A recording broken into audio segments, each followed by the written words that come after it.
I am Bob Will, a Northfielder since 1946 and chair of our city's Heritage Preservation Commission. It was established about 30 years ago by federal and state statute and local ordinance, and its purpose is to preserve the appearance of our historic downtown and of related buildings, such as the 1888 Depot. In 1980, the City Council, upon the recommendation of the Commission, designated the Depot as a historically significant building worthy of preservation. And again in the year 2010, the City Council reconfirmed that designation of the Depot at the Commission's request. There are two overlapping reasons for the Depot's significance, one dealing largely with the building itself, and the other its place in the history of an era. Railroads came to Northfield in 1865 on their steady march westward. Soon we had four depots, and as many railroads and maybe even more railroads coming through Northfield than we had depots. Over the decades, three of those depots disappeared, and our one remaining one, the one we are most concerned about, was built in 1888 and served passengers and freight faithfully until the early 1960s. Our depot is typical in size and shape to many of those built in the early years. It's one of the very few depots of that style left in Minnesota, and of that age left in Minnesota. It had an unusually shaped roof with a metal comb at the top. It had wide eaves to protect the passengers, the waiting passengers, from rain. It had special windows for the station master to check the arrival and departure of the passenger and freight trains. And it had a ticket wicket, I always like saying that, ticket wicket, worthy of a bank teller's for buying tickets and presenting freight manifests. The depot was a center of community activity for decades. It was our window on the world. Residents gathered daily, often in the early evening before going home, to listen to the station master connecting with the world and to hear the latest political and business news from the East, and often the news of election campaigns. If my knowledge of history would be better, I could tell you which presidents' campaigns were of significance at the time, but names like Cleveland and Garfield linger in my mind.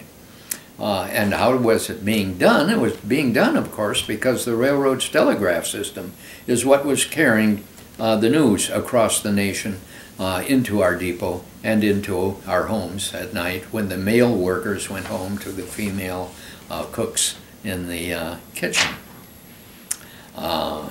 Take that with a grain of salt. Northfield's young men left by that building to fight the Spanish-American War, I'm told, and I know to fight World Wars I and II and the Korean War. And listening carefully, you can still hear the steady tromp of their feet as they marched down Division Street, crossed the 4th Street Bridge, crossed the old highway and arrived at the depot to enter the trains that took them off for whatever lay beyond. Northfield business and student passengers kept the depot a thriving site down to the 1960s until it was displaced by the semi-trailer trucks and the buses and the cars that cruised on the Eisenhower defense highways, which had brought us after World War II. So, for this reason, dealing primarily with Northfield and the building, our depot is worth saving. But there's a second reason, too, that the depot is a key building that is representative of a major era in our nation's history, the railroad age. This was an era of massive growth in our industrial, commercial, and agricultural economy.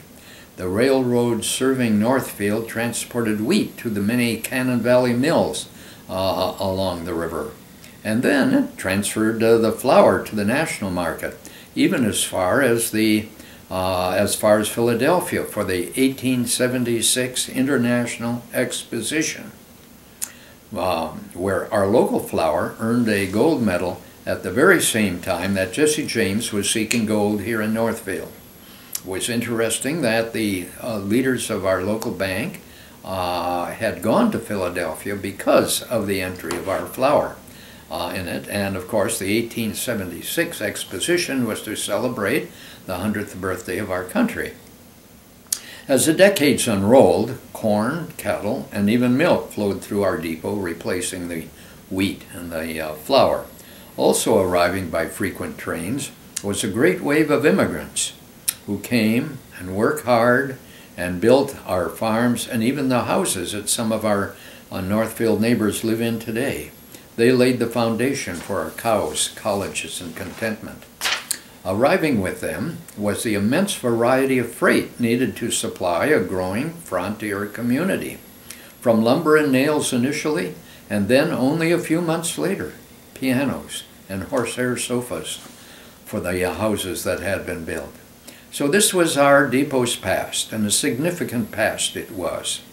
But what of today and tomorrow? In its proposed location, still near the railroad tracks, the depot will keep its historic genes, possibly providing a transport hub for regional and local buses, taxis, even bicycles. And maybe, if the Phoenix can rise again, the old Dan Patch line will be resurrected for future generations to commute to the cities. And your grandchildren, and mine, will then pass through the depot that we saved. There may be other uses that could prove valuable to our community, but if we don't save the depot now, we will lose a truly significant part of our heritage and a unique opportunity for our future. Without the railroad and the depot, we would not have the Northfield we have come to know and to love, and we would lack the linkage that connects our yesterdays to our tomorrows. The members of the Heritage Preservation Commission unanimously urge that the Council do whatever it can to preserve Northfield's historic depot. Thank you.